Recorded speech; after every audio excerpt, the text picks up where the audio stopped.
Все айтишники богатые. Это неправда. Я бы не сказала, что они все богатые. IT — это только цифры. Абсолютно нет.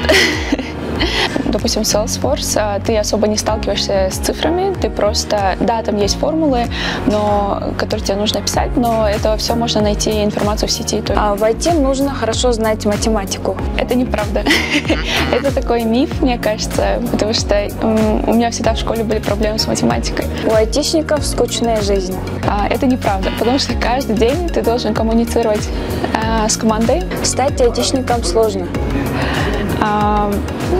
Да, я бы согласилась, потому что тебе нужно очень много усилий прикладывать, особенно в начале. Все айтишники интроверты. Нет, это тоже неправда. Я встречала как экстравертов, так и интровертов.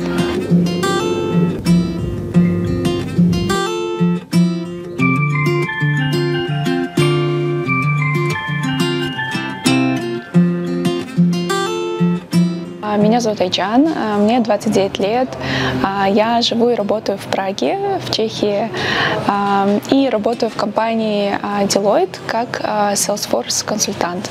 Это моя первая работа, связанная с Salesforce. Что такое Salesforce? Salesforce — это CRM-система, да? И она нужна каждому, любому абсолютно бизнесу. Допустим, тандыр есть и есть лепешки, которые вы продаете. Каждый день у вас приходят люди и покупают, да? И каждый из этих клиентов постоянных у вас есть в системе, и когда, допустим, скидки, вы им всем отправляете объявление, да? То есть на один клик, и вы все получаете сообщение, что у вас скидки там. Или, допустим, тандыр нужно, вы хотите второй тандыр, да? То есть ваши поставщики тоже в этой системе. То есть вся информация касательно вашего бизнеса, она в одном месте. Ее, во-первых, легко найти, не надо искать там всякие листочки с номерами там и так далее, да? Все контракты тоже там.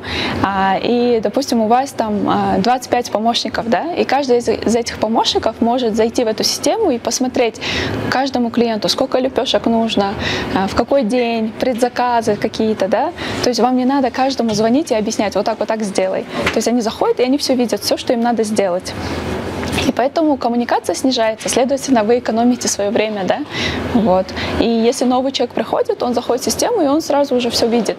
То есть ему не нужно дополнительно его там месяц тратить, обучать, и вот это все. Как вы пришли в IT и почему Salesforce? Я искала разные курсы, разные пути, как стать IT-специалистом. И потом мои знакомые пошли в Salesforce Bootcamp, я начала больше об этом узнавать. Я видела, что они тоже без IT-образования предыдущего, у них там бакалавриат вообще в другой сфере, и они находили работу. И поняла, что это один из самых легких путей войти в IT. Допустим, я нашла работу через 4 месяца, и когда ты уже начинаешь работать, ты дальше уже учишься и развиваешься. Да? Тоже был такой момент, почему я решила учить Salesforce, потому что порог вхождения очень низкий.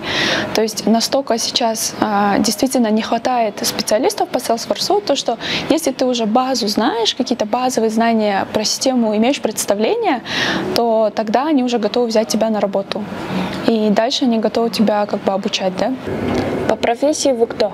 Мое первое образование — это международные отношения я закончила. После этого я работала, как офис-менеджер, в туризме работала, в образовании, в Министерстве образования стажировалась. В какой-то момент я поняла, что большого роста нет, и вот поэтому последние 4-5 лет я смотрела, как можно войти в IT, да. А сколько вы зарабатываете? Минимальная зарплата вообще Salesforce специалиста, начинающего в Чехии, это $2000. Вот. Это выше на $500, чем средняя зарплата по Чехии. А это как бы минимальная, да. И максимальное, то, что недавно мне писали в LinkedIn, это зарплата была $6000. Это максимально, что вообще предлагали мне. Какую IT-профессию выбрать для старта? Существует это администратор и консультант. Это стартовые позиции, да? Когда ты уже понимаешь систему, когда ты можешь делать какие-то настройки в системе уже, когда ты можешь решать, допустим, как пользователь системы, у меня какая-то проблема, и я обращаюсь к администратору. И он должен решить эту проблему. Вот. Но администраторы часто они не пишут код еще, это уже разработчики. Что должен знать новичок? Ваши советы? Ну, совет номер один — это выкладываться на 150%. То есть, если вы записываетесь на буткемп и как бы вы платите за это деньги, будьте готовы к тому, что вы должны выкладываться. Вы должны взять максимум с этого, иначе не получится. Сколько стоит обучение и за сколько вы окупили? Обучение стоит 2500 евро. Да, и ну, если учитывать, что минимальная зарплата — это 2000, да, то окупилось это очень быстро. Если вы также хотите учить Salesforce, перейдите по ссылке в описании.